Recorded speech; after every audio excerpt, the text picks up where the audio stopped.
नमस्कार, आप देख रहे हैं न्यूज़ पीआर और मैं हूं आपके साथ रुचिका राज। चिराग पासवान को एक बार फिर से तगड़ा झटका लगा है। जी हाँ, हम आपको बता दें कि कुछ दिन पहले वो न्यायालय गए थे। उनका शर्त ये था कि अगर उनके चाचा, उनके बागी चाचा को अगर मंत्री पद दिया गया तो वो न्यायालय जाएंगे, और अगर उनके चाचा को लोजपा से मंत्री पद का दिया गया तो वो न्यायालय जाएंगे। इसको लेकर के वो हमेशा से ही इसी मुद्दे को लेकर खड़े रहे, लेकिन एक बार फिर से ये देखने को मिला है कि उनकी जो याचिका थी उसको खारिज कर दिया गया है और न्यायालय की तरफ से ये बात साफ कर दी गई है कि अब उनकी जो कंप्लेन है उस पर कोई सुनवाई नहीं की जाएगी, खारिज कर दिया गया है। कोर्ट की तरफ से क्या आदेश आया है वो हम आपको बता दें कि कोर्ट ने कहा है कि हाई कोर्ट ने कहा है कि मामला लोकसभा स्पीकर के पास पेंडिंग है, लिहाजा आदेश देने की कोई ज़रूरत नहीं है।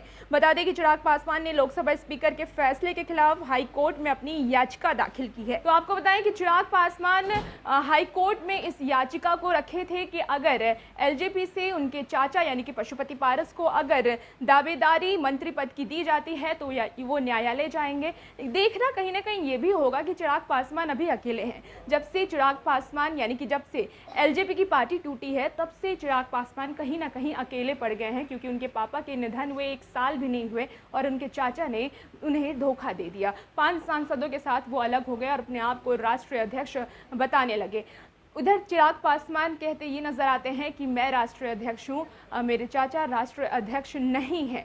वहीं इसको लेकर के वो कई बार अपने चाचा पे सवाल खड़ा किए हैं और कई बार अलग अलग तरीके के बयान देते नज़र आते हैं, लेकिन वो अकेले हैं। इसका फ़ायदा क्या अब उनके चाचा उठा सकते हैं, क्योंकि इधर न्यायालय की तरफ से भी ये कह दिया गया है कि इस मामले पर अब कोई सुनवाई नहीं की जाएगी, यानी कि इस मामले को अब रद्द कर दिया गया है। देखना ये होगा कि क्या नरेंद्र मोदी इसके सपोर्ट में आते हैं, क्या अपने हनुमान को वो इस बार सपोर्ट करते हैं या फिर वो भी चुपचाप बैठे रहते हैं। और देखना ये भी होगा कि क्या चिराग पासवान नरेंद्र मोदी के भरोसे ही रहते हैं या फिर वो आरजेडी में अपनी सदस्यता लेते हैं, यानी आरजेडी के साथ वो मिलते हैं। क्योंकि तेजस्वी यादव हमेशा से ही कहते आते हैं कि मेरे साथ आ जाइए, हम एक विपक्ष की राजनीति करेंगे, हम विपक्ष में मजबूती से खड़े रहेंगे।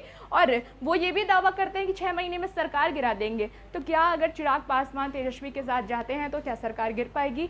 और अगर तेजस्वी के साथ चिराग पासवान नहीं जाते हैं तो कहीं ना कहीं ये भी कयास लगाए जा सकते हैं कि वो अभी भी बीजेपी के भरोसे हैं, लेकिन वो चाहते हैं कि बीजेपी उन्हें अपने साथ ले ले।